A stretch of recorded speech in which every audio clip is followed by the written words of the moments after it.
Interesting set of interviews with former Neversoft developers and Tony Hawk over at GenChemMagazine.com, which talks about the past and the possible future of the Tony Hawk's Pro Skater franchise.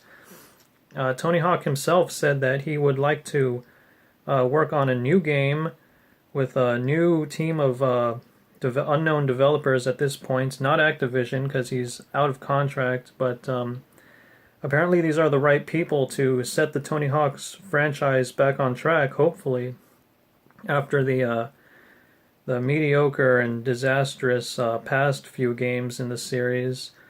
The interviews go into great detail on many details of the past game series, such as how Tony Hawk originally wanted the series to be a Nintendo 64 game, but PlayStation, there were more PlayStations out in the wild, so it was decided that it was going to be a PlayStation game.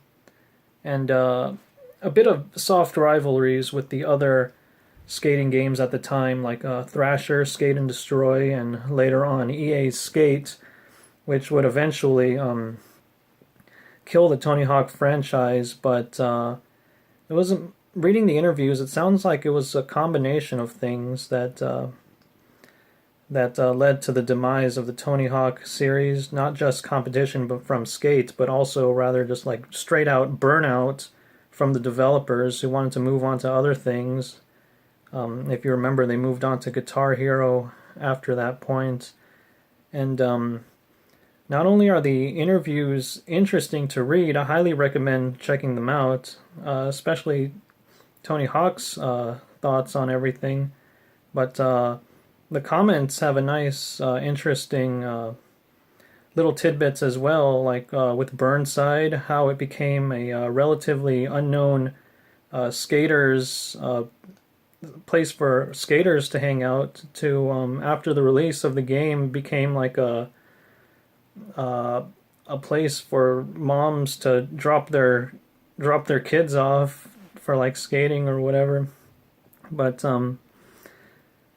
this is very interesting news. If there was a new Tony Hawk game, like, and if it was actually it felt like the old Tony Hawk games and not like the last two, like Tony Hawk HD and Tony Hawk 5, it would be very interesting to see. I would be very excited, and it would get me back into the Tony Hawk franchise, of which I have not played or been interested in for a very long time.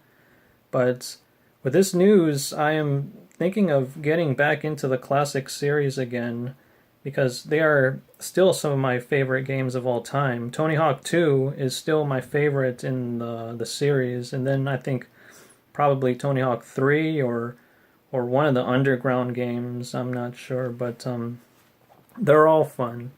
The first 7 games in the series are pretty fun, and then there was Project 8 and Proving Ground.